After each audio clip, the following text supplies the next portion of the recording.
성경 말씀 고린도 후서 3장 1절에서 9절입니다.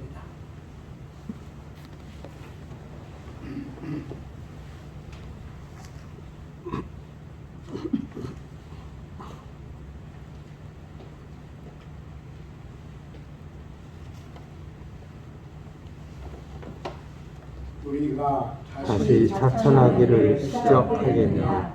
우리가 어떤 사람처럼 추천서를 너희에게 붙이거나 혹은 너희에게 받거나 할 필요가 있느냐? 너희는 우리의 편지라 우리 마음에 썼고 뭇 사람이 알고 읽는 바라. 너희는 우리로 말미암아 나타난 그리스도의 편지니 이는 먹으로 쓴 것이 아니요 오직 살아계신 하나님의 영으로 쓴 것이며 또 돌판에 쓴 것이 아니요 오직 육의 마음판에 쓴 것이라. 우리가 그리스도로 말미암아 하나님을 향하여 이 같은 확신이 있으니 우리가 무엇이든지 우리에게서 나는 것 같이 스스로 만족할 것이 아니니 우리의 만족은 오직 하나님으로부터 나느니라. 그가 또한 우리를 새 언약의 일꾼 되기에 만족하게 하셨으니 율법 조문으로 하지 아니하고 오직 영으로 함이니 율법 조문은 죽이는 것이요 영은 살리는 것이니라. 오래 서서 스님 죽게 하는 율법 조문의 직분도 영광이 있어 이스라엘 자손들은 모세의 얼굴에 없어질 영광 때문에도 그 얼굴을 주목하지 못하였거든. 하물며 영의 직분은 더욱 영광이 있지 아니하겠느냐?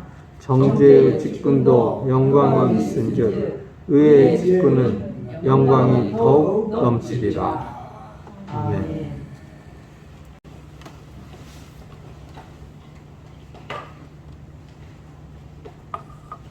지금은 세상이 많이 바뀌어서 우리 생활 속에서 편지를 별로 쓰지 않습니다. 편지 대신 이메일이나 문자 같은 것이 더 많이 쓰이죠.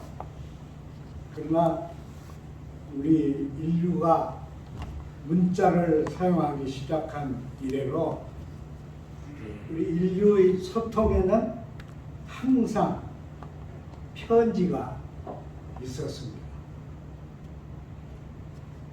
나중에는 전쟁터에서 편지를 보내는 비둘기를 훈련을 시켜가지고 비둘기가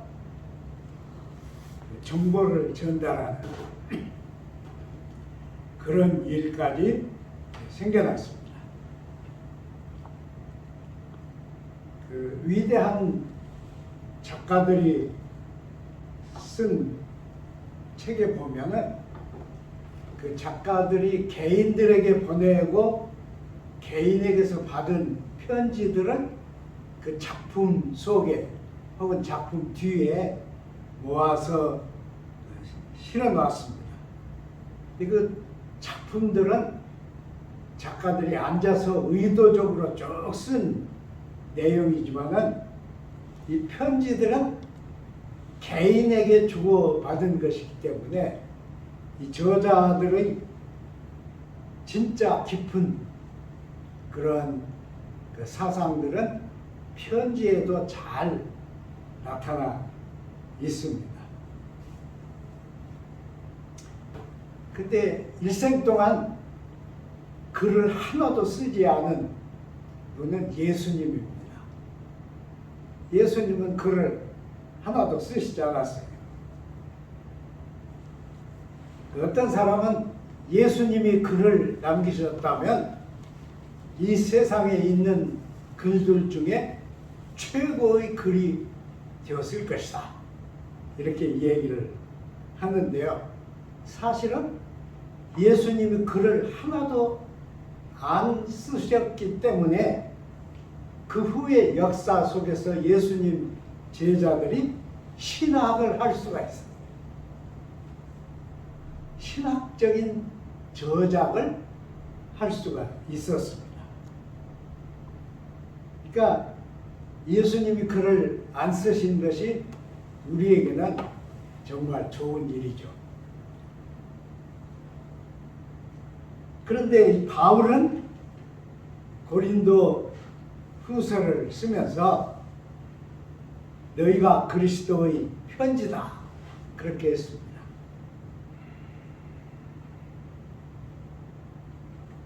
고린도 신자들에게 우리가 무슨 추천서를 낼 것이냐, 혹은 너희에게서 어떤 추천서를 받을 것이냐, 혹은 우리를 소개하는 어떤 사람이 필요하겠느냐. 그러면서 너희는 우리의 편지다 그렇게 했습니다. 그러니까 고린도에 있는 신자들 너희가 살아있는 편지다. 근데 여기 우리 편지다 그러면서요 아주 독특하게 쓴 말이 하나 있습니다. 어떻게 했나 그러면 너희는 우리의 편지인데 이 편지는 우리의 마음에 기록되었고 그랬어요. 3장 2절 보시면 우리 마음에 기록되었고, 그러니까 고린도 교인들 너희가 편지다 그거 아니에요. 우리 마음에, 사도들 마음에 이 편지는 쓰여 있어요. 얼마나 어렵게 얘기를 했는지 모릅니다. 우리 마음에 쓰여 있는데 너희를 보면, 사람들이 너희를 보면 너희에게서 그리스도를 읽을 수 있다 이 말이에요. 그러니까 정말 깊은 말을 쓰고 있습니다. 사도의 마음에 기록이 되어 있으면 누가 읽어요? 그러니까 무슨 말을 하려는 것이에요? 너희들이 표현해야 되는 편지 내용은 우리 마음에 있다. 우리 마음에 있는데 너희를 보면, 사람들이 너희를 보면 우리 마음에 있는 편지를 읽을 것이다 이 말이에요. 그러니까 무슨 말이에요? 너희들 고린도에서 신자가 되어 있는 너희들이 어떻게 될 것인가, 어떤 신자가 되어야 하는가, 어떤 그리스도의 부품들이 되어야 하는가 하는 것은 너희에게 기록된 것이 아니고 우리 마음에 있다.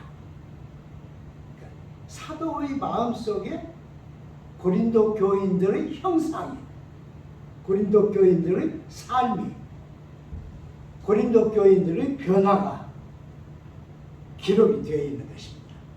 놀랍죠?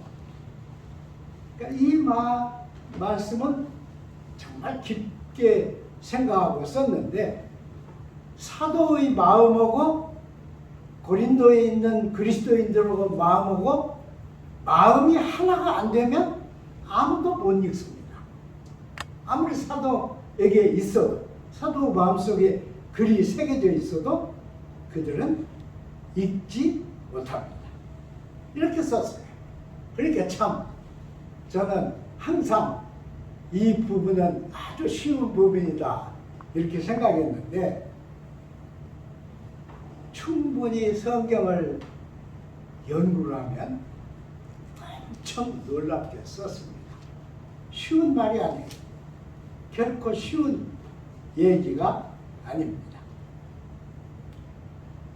그러니까 사도들하고 마음이 소통되어야 그것을 다른 사람들이 읽을 수 있다 그랬습니다. 누구라도 고린도 신자들을 보면 사도들이 전하고 싶은 것을 읽는데 그것은 신자들 위에 기록된 것은 아니다. 참 놀랍죠. 우리 마음에 있다. 우리들의 마음에 있는데 그것이 나타나기는 너희들에게서 나타납니다. 여러분 어때? 부모의 마음속에 있는데 잘 자란 자녀들은 자녀들에게서 나타납니다. 안 그래요? 사도의 마음속에 있는데 너희들에게서 나타난다. 그랬습니다. 그런데요, 여러분, 고린도에서 처음에 예수를 믿은 사람들은 물론 자유인도 있지만 다중이 많은 사람이 종들입니다. 여러분, 어떤 세상에서든지 생활이 안전해지고 사회적 지위가 있고 뭐 더 바라는 것이 없는 사람들은 예수가 필요 없습니다. 그런데 고린도 교회도 물론 자유인도 있었겠죠. 그리고 그 사회적 지위가 든든한 그런 사람도 없지 않고 있었을 것입니다. 그러나 다수의 시인자들은 노예들이었습니다. 왜냐? 자유인은 적고 노예들은 훨씬 많았습니다. 노예의 수가 자유인보다 2배, 3배 많았어요. 로마로 가면 더 많아져요. 그런 것이 그때 고대 사회의 형편이었습니다. 그런데 이 노예들이, 여러분, 노예들 사실 죽지 못해서 사는 거죠. 죽지 못해서 학대를 당하면서 일하고 사는 것인데, 이 노예들이 복음을 받았어요. 하나님의 아들 예수 그리스도가 우리를 살려내기 위해서 십자가에 죽었다. 복음을 받았어요. 이 복음을 받은 노예들이 어떻게 됐을까요? 자유인들이 변하는 것보다 노예들이 더 많이 변했습니다. 어떻게 변했는가? 여태까지는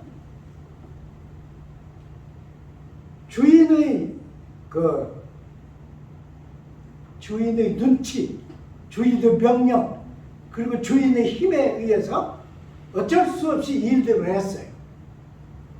그런데 모든 사람이 하나님이 만든 사람이다. 모든 사람이 그리스도 안에서 새로운 존재가 된다. 모든 사람이 그리스도를 인해서 하나님의 은혜의 대상이 된다. 이걸 깨닫게 되니까 노예들이 주인 같은 노예들이 됐습니다. 누구 안 시켜도 자기들이 할 일을 다 해. 우리는 어쩔 수 없이 노예지만은 왜 우리가 남의 명령을 듣고 일해야 되는가? 그래서 바뀌어요. 주인이 야단을 안 쳐도 일을 해. 자기 일같이 일을 하는 거예요. 그리고 마치 자유인처럼 그런 인격이 되고 그런 행동을 하는 거예요. 그럼 어떨까요, 여러분? 어떨까요? 노예들의 인격이 자유인 주인들하고 동일하게 높이 솟아납니다. 어땠을까요? 사람들이 이 노예를 보면 무엇을 느낄까요? 사실은 노예들의 변화를 보면서 자유인들도 복음 속에 더 들어오게 된 것입니다. 신부는 예수를 믿었어도 다 노예예요. 그런데 사람은 바뀐 거예요. 자유로워. 자유로운 의지가 생긴 거예요. 마음대로 해요. 그러나 마음대로 나쁜 짓을 하는 게 아니에요. 주인이 시키지 않아도 자기들 일을 다 해. 그리고 그 노예 상태에서 약자들을 도와. 노예 상태에서 자유인이면서도 제구실을 못한 사람들은 봉사해, 돌보는 거예요. 그러면 노예를 가진 자유인도 큰 자극을 받지만은 그 세상에 있는 고린도 교인들이 얼마나 큰 자극을 받았겠어요. 이게 사도의 마음속에 기록되어 있는 그리스도 편지가 고린도에 살아있는 사람들에게 나타난 장면입니다. 여기 고린도후서 3장 3절을 보면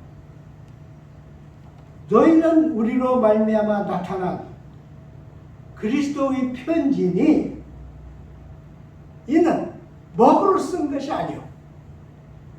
여러분 잘 보세요. 편지는 편지인데 먹으로 쓴 게 아니다. 이것은 살아계신 하나님의 영으로 쓴 거다. 살아계신 하나님의 영으로 쓴 게 뭐예요? 십계명입니다. 모세가 받은 십계명이 하나님 앞에서 돌에 새겨진 영으로 쓴 글입니다. 그러니까 여기 그렇게 했어요. 먹으로 쓴 것이 아니요 살아계신 하나님의 영으로 기록된 편지다. 또 그 밑에 한마디 더 했어요. 굳어있는 생명이 없는 돌판에 쓴 것이 아니요 오직 육의 마음판에 쓴 거다. 이 육의 마음판 고치기 전에는 육의 신비에 쓴 거다. 신비, 비석이라고 하는 비자. 그래서 마음 쓰이는 신비, 육의 신비에 쓴 거다. 얼마나 중요한 말씀이에요. 어떤 글 쓰는 자료에 쓰여 있는 게 아니다. 살아있는 사람의 마음판에 신비에 썼다 그랬어요. 야, 이걸 어떻게 이해를 하면 좋겠어요? 신비에 썼기 때문에 돌에 새긴 것 같이 고정된 글자가 아닙니다. 살아있는 글자들입니다. 그것은 보는 사람의 입장에 따라서 달리 보이고 보이는 사람, 신비를 지닌 사람의 감성에 따라서 달리 보이는 이런 편지입니다. 저는 이 말씀 우리 교회에서 여러 번 드렸는데 정말 놀라운 내용이 여기에 기록되어 있습니다. 여러분 편지는 누구든지 글로 써야 하잖아요. 편지는 편지를 기록하는 자료가 있어야 돼요. 편지를 쓰는 먹이 있어야 돼요. 그런데 먹으로 쓴 게 아니다. 하나님의 영으로 썼다. 푸니우마. 하나님의 영으로 썼다. 그리고 기록된 것도 종이가 아니다. 이것은 신비다. 살아있는 사람은 신비다. 그랬습니다. 야, 이 문자 기록이라는 것을 생각하면요, 우리가 자연히 그 기록물 종이죠. 사실은 이 종이가 문화의 척도입니다. 여러분, 저는 아주 어려운 시대에도 살았는데 해방이 막 뛰었을 때 우리가 쓴 종이들은 지금 포장지보다 못한 거였어요. 그래서 연필로 쓰면 찢어져요. 그런 걸 썼습니다. 그 사회의 경제 상태, 지금도 우리가 여러 나라를 가면 경제 상태에 따라서 종이가 다 다릅니다. 근데 지금은 우리가 쓰는 노트, 더군다나 인쇄를 하는 종이들, 그리고 특별히 그림을 인쇄하는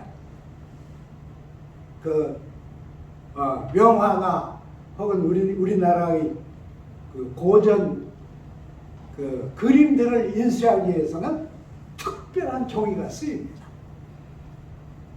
그래서 그런 책들은 엄청 비쌉니다. 이렇게 종이 얘기를 하면요, 저는 이게 생각나요.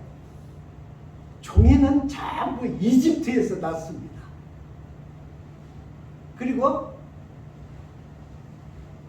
이집트에서 난 종이들은 이집트 알렉산드리아로 모아졌습니다. 그래서 세계의 책들이 알렉산드리아 그 도서관에 다 있었습니다. 엄청난 책이 있었죠. 책이 국력이죠. 그런데 이제 지금의 터키에 그 필라델피아라고 하는 나라가 세워졌어요. 형제 왕이 세운 나라인데요. 이 나라가 점점 커졌어요. 그래서 거기다가 알렉산드리아를 본받아서 도서관을 지었습니다. 그 도서관은 이 벽돌로 지은 도서관인데, 저희가 거기 갔을 때 무너진 도서관 벽을 미국 학생들이 와서 연구를 하고 있었습니다. 그 건축학과 학생들 와서 그걸 연구를 하고 있었어요. 그걸 그림으로 그리고 때려 부셔보고 그렇게 하고 있었어요. 엄청난 큰 도서관이 세워졌어요. 그러니까 애굽이 어떻게 했어요? 애굽이 지금 중국이 하는 것처럼 종이 수출을 금지시켜 버렸습니다. 그러니까 파파이러스가 한 장도 애굽에서 못 나오게 됐어요. 그러니까 큰 도서관을 지은, 애굽보다 더 위대한 도서관을 만들려고 도서관을 지은 이 나라는 어떻게 될까요? 난리 났죠. 난리 났어요. 그런데 거기는 양을 많이 기르잖아요. 그러니까 그 모든 농민이나 국민이 이런 그 수입을 못하게 되면 다 같이 경성하는 것이잖아요. 어떤 농민이 양가죽을 이렇게 처리를 해서 딱딱하게 만들었어요. 그리고는 그걸 네모지게 잘라서 그걸 이어 만드는 것을 만들었습니다. 그래서 그때부터 양가죽, 파치먼트라고 하죠. 양가죽 두루마리가 나왔어요. 그러니까 애굽의 파파이러스는 이렇게 하면 부셔집니다. 얼마나 조심해서 달아야 하는지 몰라요. 그게 왕굴이잖아요. 우리나라 왕골 속이죠. 그런데 애굽에서 그걸 수출을 막으니까 파치먼트라고 하는 역사상 가장 귀한 종이가 나왔습니다. 쓰기도 좋고 둘둘 말기도 쉽고 운반하기도 좋고, 이렇게 해서 기록물의 혁명이 일어났습니다. 지금 성경 그 사본들 보면요,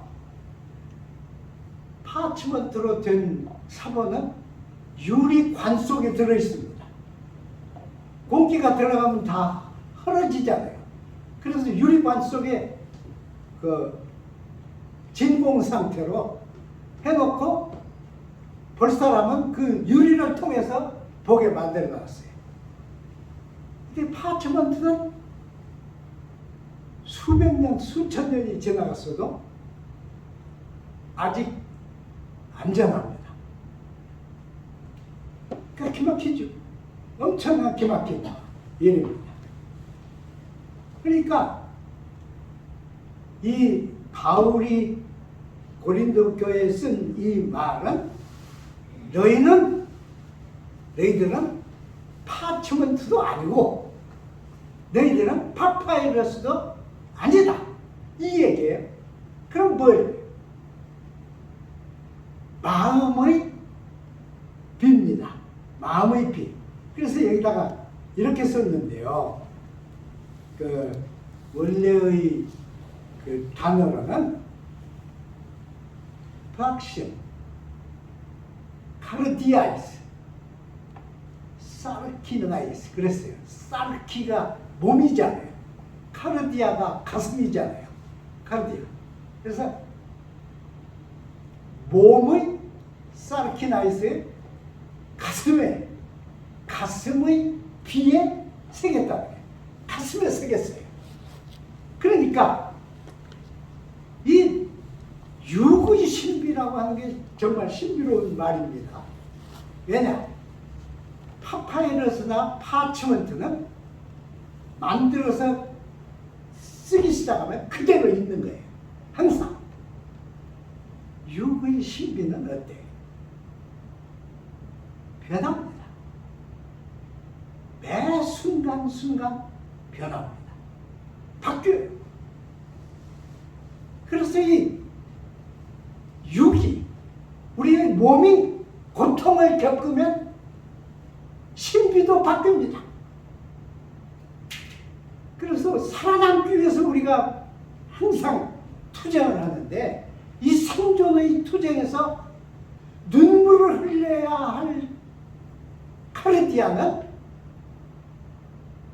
그 육의 신비를 읽는 사람도 눈물을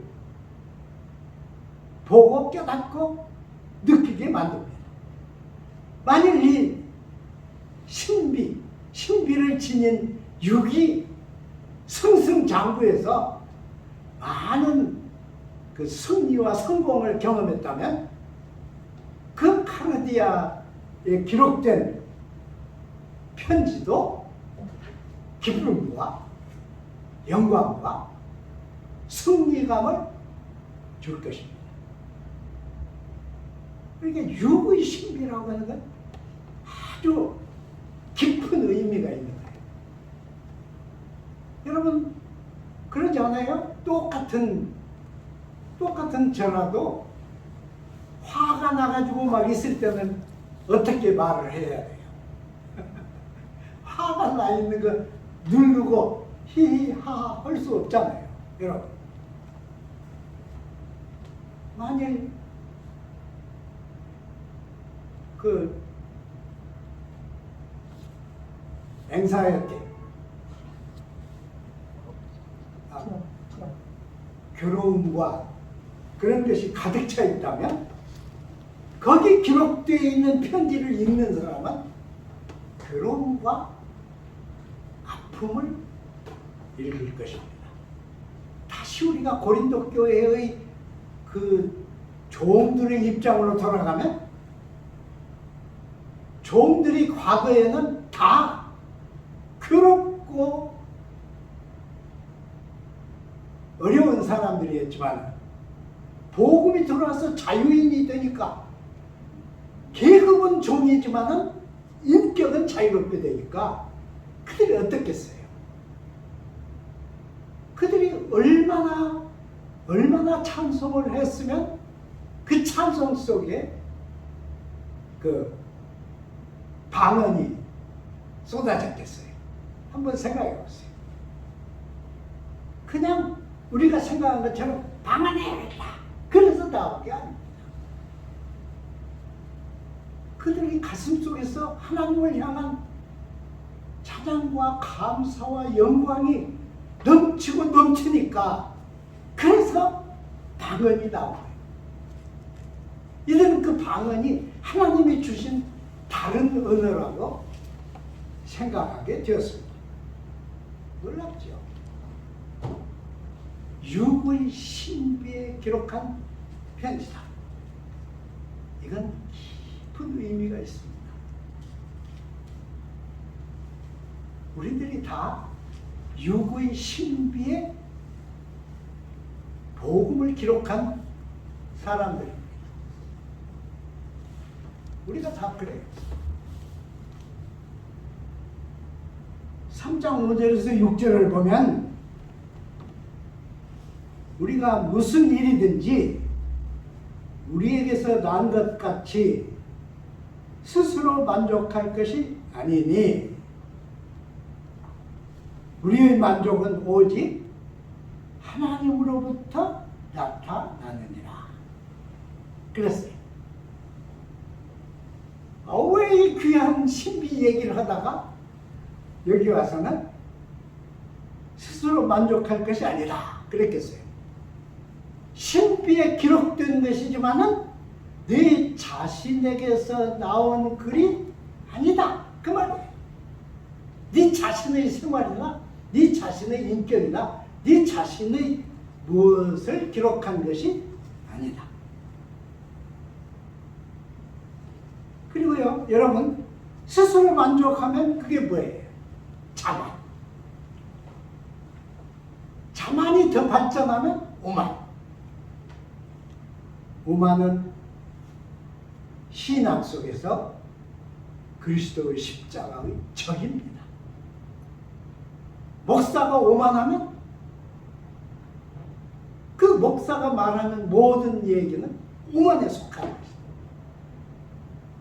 신자가 오만하면 그 신자가 나타내는 신비에 기록된 편지는 오만이 드러납니다. 그러니까 스스로 자만하지 말라. 스스로 자만할 것이 아니다. 이것은 내 자신에게서 난 것이 아니고 하나님이 주신 것이다. 그러니 스스로 만족하지 마라. 그랬습니다. 그리고요, 거기 한마디를 더 하셨어요. 그가 또한 우리를 새 언약의 일꾼 되기에 만족하게 하셨다. 그랬어요.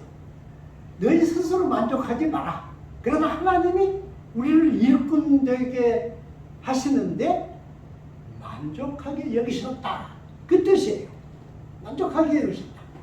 야, 너무 놀랍지 않아요? 하나님의 종들이 교회에서 보면 하나님의 종들이 다 모자라.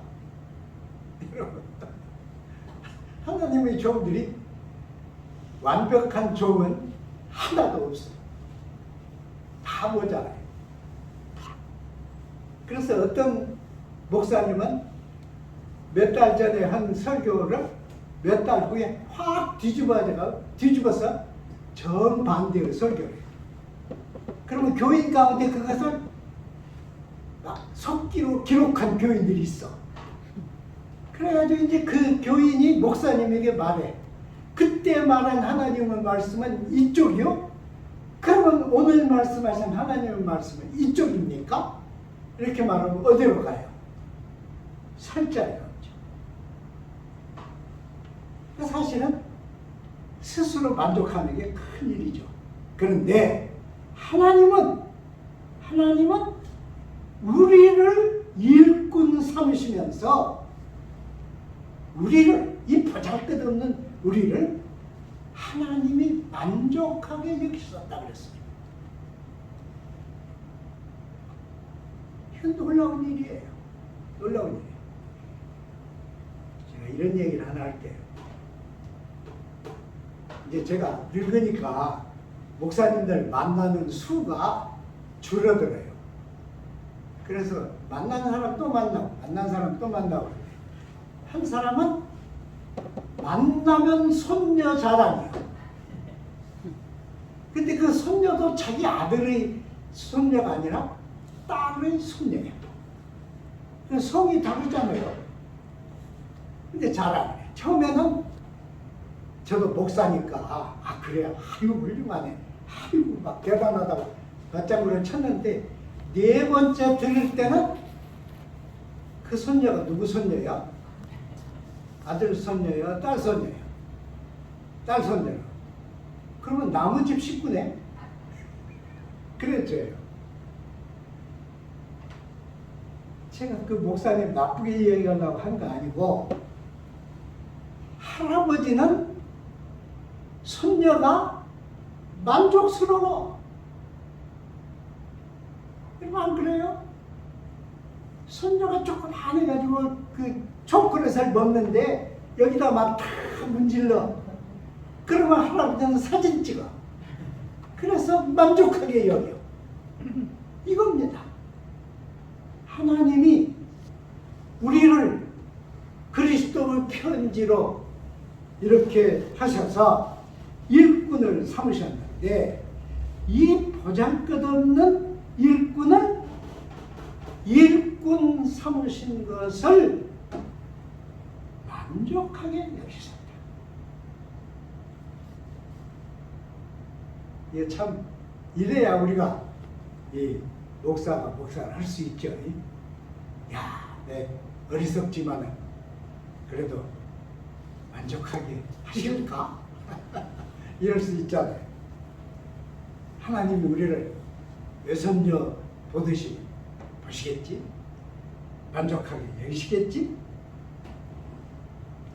그런데 이런 관계도 어떤 규정된 룰에 의해서 만들지 않으셨습니다. 이게 은혜예요.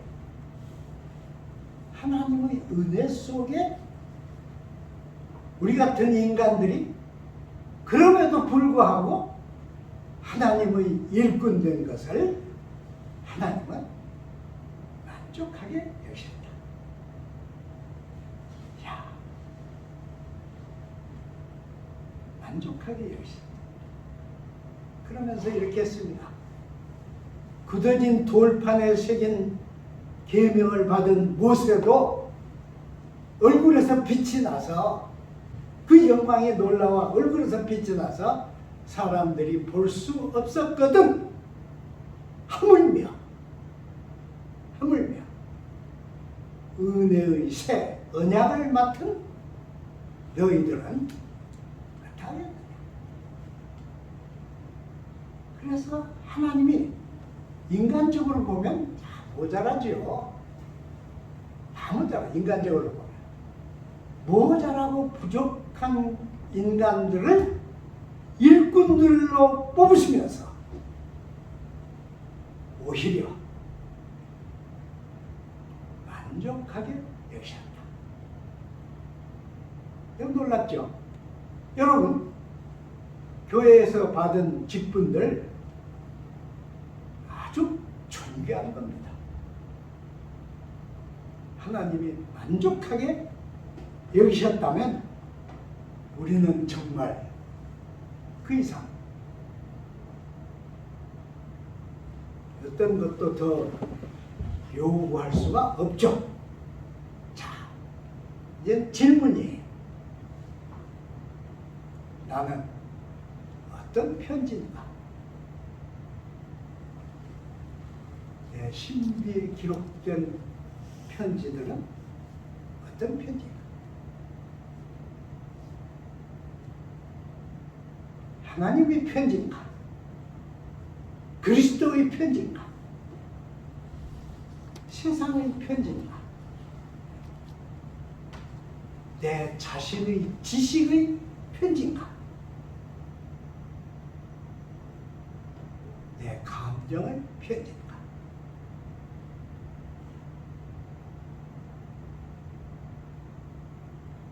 하나님이 우리 같은 사람들을 일꾼 세우시면서 만족하게 여기신 것을 항상 마음속에 새기시기를 바랍니다. 기도하겠습니다. 아버지 하나님 감사드립니다.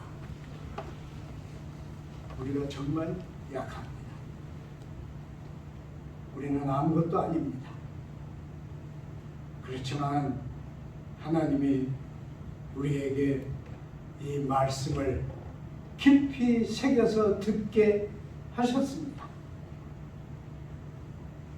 우리는 육신을 가진 인간이지만 이 육의 신비에 그리스도의 편지가 기록되었습니다.